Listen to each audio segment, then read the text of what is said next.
Ang importante ngayon,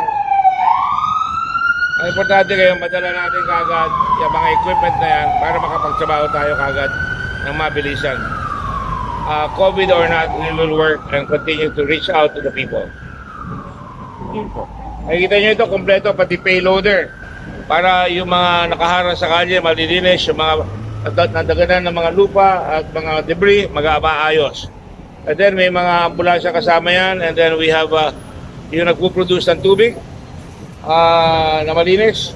We can do, we're sending two, what we call LMS. One LMS can produce 40,000 people a day. And then we will have bladders, yun ang deposito ng tubig. Kakalat natin sa 11 bayan ng Catanduanes, halimbawa, at magdadala ng jerrycan para mag-iigib nila sila doon, iuwi nila sa bahay nila. Hindi na mahihirapan ang tao. So, kailangan yung mga tao doon, tulungan natin mabilis. Kailangan yung makina ng Red Cross sumandal doon na very smooth. 5F, nakafocus tayo. We're fast, mabilis tayo magbigay ng tulong. Friendly, naiintindihan tayo ng tao. Flexible tayo, para kung may hindi magawa, gagawin natin na maayos. At palagi malayo ang tingin, malayo ang tanaw. Catanduanes is 2.5 hours away from the coast of Bicol. At saka yung barko doon. But kung naman mangyari, I promise you, I'll get you out kung sakali. Helicopter or what, kung naman mangyari may magkasakit. Bawal magkasakit. Lalong bawal mamatay, ha? Bawal. Pag may namatay, papatayin ko yun. Dino lang. Pero dapat tayong lahat, kaya natin ang trabaho. You're the best of the best. Gawin niya yan. Medyo hilong-hilo na yung mga tao natin doon na tatlo. Kaya kayo magbibigay ng moral. Always wear your uniform. Very clean kayo. Sinop kayo sa tao. Volunteer and staff kayo, dapat matutulungan ninyo ng maigi ang tao. Para sa ganon, ang respeto sa atin lahat ay dala nyo. Okay? Yes, sir. Yes, sir. Any questions? Yes, sir. Meron na kayong pagkain doon? Wala naman akong problema sa disiplina sa inyo. So, do your best. Focus on the job. 5 F's. Focus. Fast. Flexible. Friendly. Forward-looking. So, kaya niya, right? Yes, sir. Sige, let's go.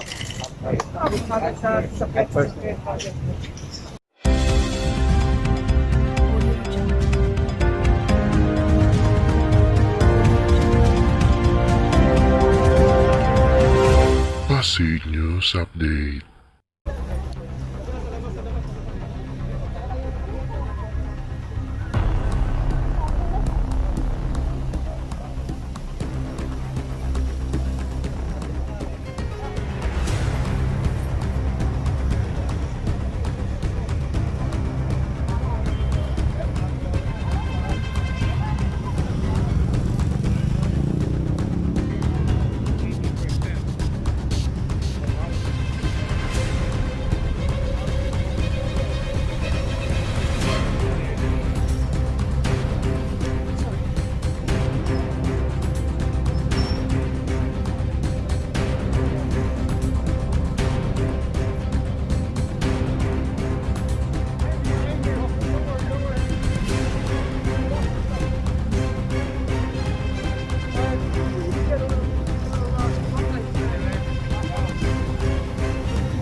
This is the desalination. Sa dagat, kukuha ng tubig ito. Magiging fresh water to drink. Okay? Got it? Desalination plant.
Kuha niyo yan. Yes, boss.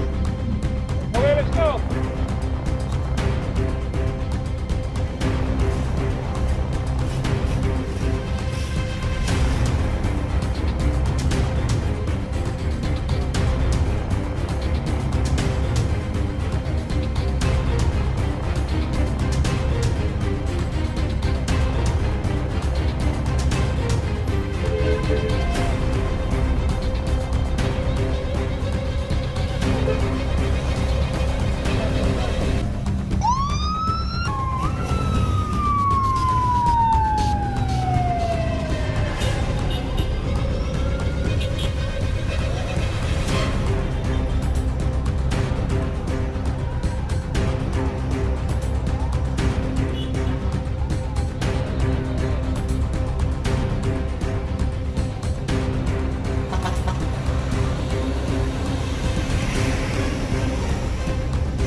is Rob with IFRC.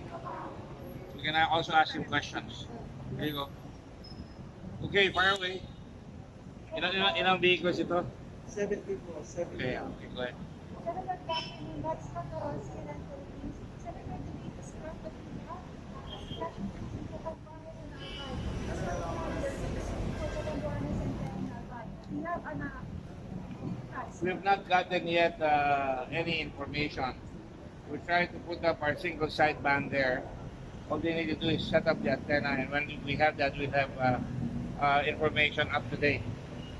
But right now, the rest of the area, we're trying to look for the houses that have been destroyed, because that will be the number one priority. That's why we now have 3 shiploads of tarpaulins headed there from our warehouse in Cebu for tarpaulins.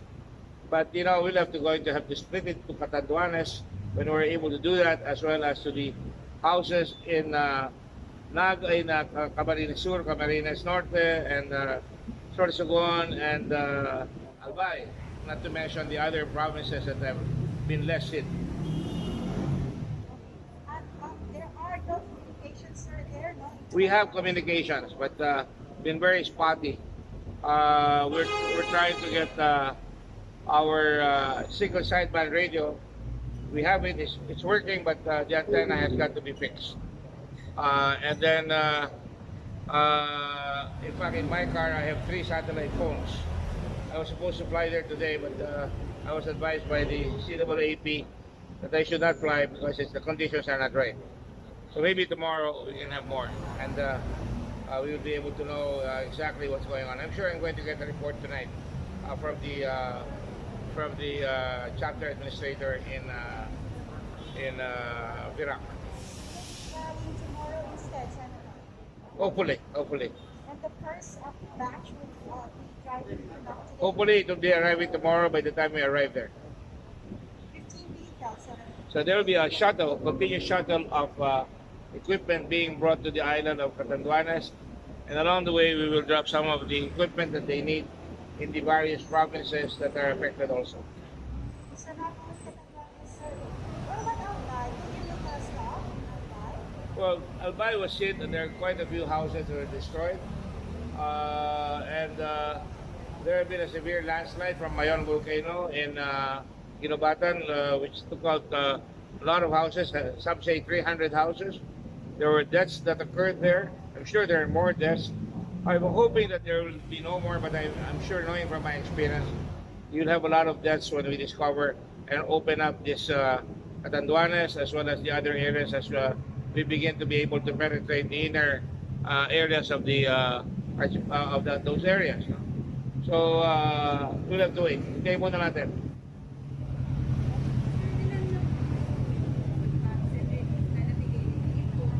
Sorry? Ilan na po yung food packs and humanitarian aid assistance na bigay ninyo in all provinces? We're just beginning. It's not easy. You just don't pick it out of your pocket and start giving it away. Right now, we're, as you can see, these are things that will make us be able to do what we're supposed to do. Water. Already they're being packed in Albay, 2,000. They will meet us with 2,000 bags of food for 3 days. And then that will be continually done for Catanduanes at least, and for some of the poor areas in Albay, in Camarines Sur. When you look at the area right now, I think you'll realize how poor we are. You can see the houses that were destroyed are really very, very poor in terms of material, light materials, NIPA, and they're all down. So we would have to make do with making sure that the government and all the other people who are humanitarians, the Red Cross, we're able to do it as fast as we can. Certainly, IFRC is part of this effort. So we're all fishing together. We're using our resources. They're lending us their resources. ICRC also. That's one thing that's good about the Red Cross is that there are 3 arms of the Red Cross, but they all work in unison. Sir, this is not just a disaster. If this comes in tandem with the health crisis, will you also conduct a coronavirus testing in Catanduanes since you have the capacity to, or is this purely humanitarian effort? No, well, COVID is a humanitarian effort as well. So what I want to tell you is that we were prepared to test those who are in the evacuation centers. My instructions were, we never really had time because it came by so fast. No? I think by now, I'd imagine half the evacuation centers are already, a lot of people have gone home because they have homes to go to. But those that don't have homes to go to, they'll probably linger there for a while because they have no homes to go to. And if they stay there, DOH, Red Cross Social Services will have to come in along with others to separate those, even if you don't know they have COVID or whether they have COVID or not. Somebody has a sipon, may ubo, kailangan ihiwalay sila. You have to put it out and separate them from the mainstream. So we're also ready to swab them. And I've given instructions that we should have swabbers in place along with DOH. The municipal health officers should start swabbing all those in the evacuation center. Again, the payment problem is going to come out pretty soon. That's my question, Senator. And I can read your mind. So who will pay for that? Well, PhilHealth should pay. There's money in PhilHealth. But we have a new president of PhilHealth who's overly cautious because every president of PhilHealth has been removed. Sometimes in 1 year, it would be removed. His predecessor was removed in a few months. And the other one that preceded his predecessor was removed in 1 year and 2 months, even less. So he's very careful. So is it time to have an actuarial for a PhilHealth president? An actuarial for that? No, you don't need an aquarium. You need somebody who can make decisions, smart enough to know. There's no problem with the Red Cross. You know why? We don't swab. We only swab when there is an emergency like this.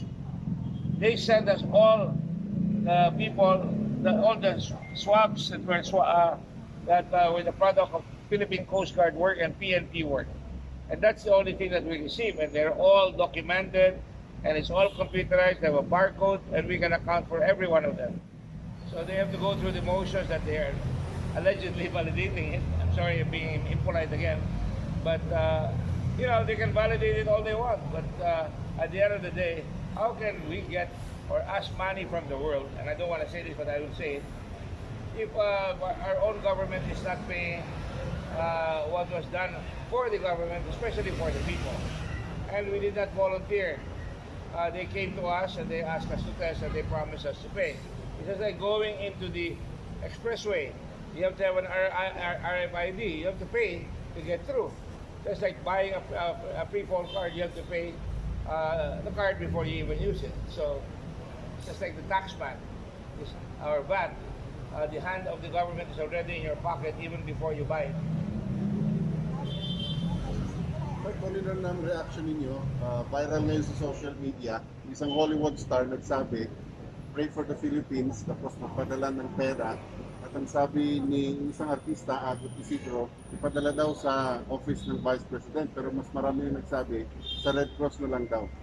Well, we're pretty proud of the record. You know, I stand here representing many of the volunteers. You can see some of them around. These people will be separated from their families for maybe about a couple of months at least. Natrabaho yan doon. They could get sick there. They will live in tents. And they'll be working with the people. So talagang, I'm pretty aware of the fact that not only this Red Cross, but the whole Red Cross movement in the world have made tremendous sacrifices for humanity. But we have had our big share of disasters here, and our people always deliver. And I thank those who have full trust and confidence with us. And I don't think we should politicize it by saying give to this particular group. I think that's wrong. I think we should focus on how we can help each other rather than divide ourselves. Ba't tayo magkakahati-hati pa? Ibigay nyo, kung ninakaw, pakulong natin. Huwag tayo baril ang baril tapos wala naman tayong gagawin.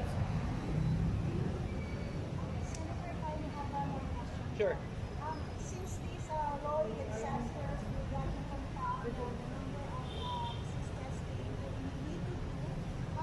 Would the 3-day deadline for them not to pay their bills still stand? Did you hear me say they must pay?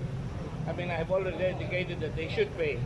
But I'm not gonna put it them and say, "Hoy, bayaran nyo kami." I don't want mawala naman ang dignity and Red Cross. Nasa sa konsyensya na lang nila yan. Because kami ang pinakamaraming tines, bilyon. Nasa sa kanila na yan. But I think they already know it. They're gonna pay, I'm sure. But they'll pay, let's say the other day, they added 100 million to what they paid us previously. But they still owe us another 500 million. So they should slowly pay that. And I'll tell you this, sasabihin ko ng Tagalog. Kaya ginawa niya, nakakuha na ako ng tawad doon sa Chinese para matetest ko for 3,200 pesos ultimately. Hindi na 3,500, hindi na 3,400, 3,200. At magdasal tayo na yung tinatawag nating saliva test will happen because that's only 2,000 per test.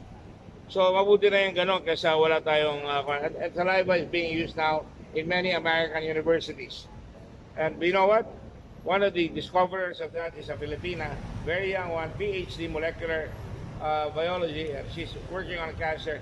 And she was part of the team that discovered how to do the saliva testing. Her name is Dr. Diana Rano. Diana Ranoa. She's from Bohol.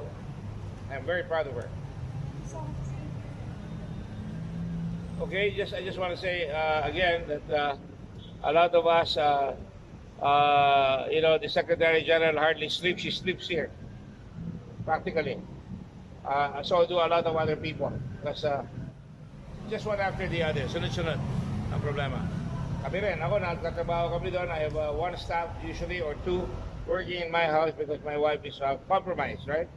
With her immunity is compromised. But nonetheless, we all work. And I'm able to do my job as a senator. I file my bills, I make my reports, but I don't get paid in the Red Cross, and so do many of the volunteers.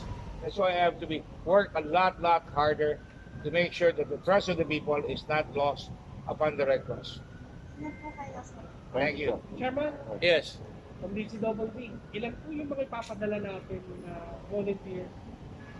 We're bringing another 47. We're bringing practically a chapter organization to support yung mga tao na natamaan doon. Yung aming chapter doon, tatatlo lang ata sila. Ngayon magiging 10 sila, 13. So kakayanin na yun. Magagaling lahat ng mga pinapadala ko. And then that will be a relay. Sometimes they'll be there for 3 weeks or 1 month. Papalitan sila after 1 month. Magpapalitan naman. So ganun na nangyayari dyan. Ano po yung particular na magiging trabaho nila? At saka ano po yung mga kasama nila equipment na dadalhin po sa mga? Well, you can see distribution of relief, preparation for rehabilitation like livelihood, at saka yung tuloy-tuloy na pagtulong sa kaligtasan ng mga tao sa kanilang kalusugan, at saka yung tuloy-tuloy na pag-iikot para hindi na kumalat ang COVID doon. Importante yan. Chairman, yung mga kasama po ba sa kanila na magsaswab test po? Kasi baka mamaya may mga... Meron nagsaswab doon sa kabalatuan. At kung meron marunong mag-swab dyan. Ang importante ngayon, madala natin kagad yung mga equipment na yan para makapagtrabaho tayo kagad ng mabilisan. COVID or not, we will work and continue to reach out to the people. Nakikita nyo ito, kompleto, pati payloader. Para yung mga nakaharang sa kalye, malilinis, yung mga nadaganan ng mga lupa at mga debris, mag-aayos.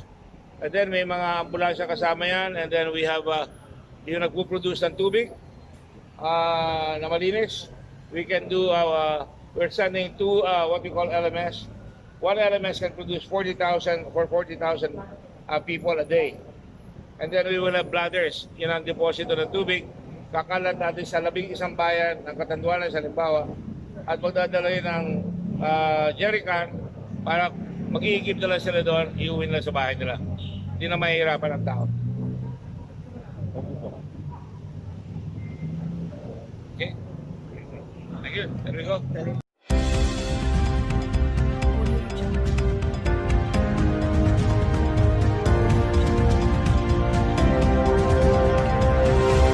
Pasig News Update.